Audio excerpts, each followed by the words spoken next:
நீங்கள் உண்மையாகி பாருங்கள், இந்த உலகம் அவ்வளோ போலித்தனம்னு நல்லா புரியும். அப்படி பக்காவாக நடிப்பான், நம்மளால நடிக்க முடியாது.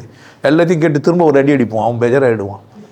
திட்டிட்டு போய் நான் தூங்கி நிற்பேன், திட்டு வாங்கணும் அழுது நிற்பேன்.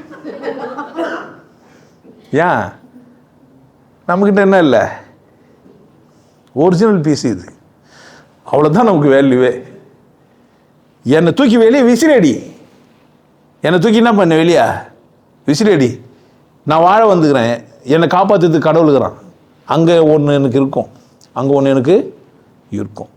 உனக்கு என்ன புரியலன்னா, இங்கே பிறந்த போதே உங்கள் அம்மாவுக்கு மாரில் பாலை வச்சுக்கிறான் கடவுள்லாம் செஞ்சு வச்சுக்கிறான்.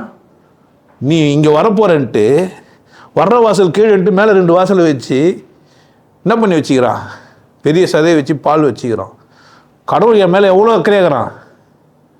இவன் பிறப்பான், இவன் பிறந்தா இவனுக்கு பசி எடுக்கும், இவன் பசி வச்சா ஏதோ ஒன்று சாப்பிட்ணும், சாப்பிட்றதுக்கான உணவை எங்கேயே வச்சுக்கிறான்.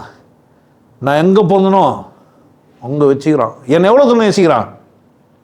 ஆனால் இந்த சமூகம் என்னை என்ன பண்ணி வச்சுக்குது, இப்போ என்ன பண்ணி வச்சுக்குது, இதில் சைவம் சாப்பிடு அசைவம் சாப்பிடுன்ட்டு.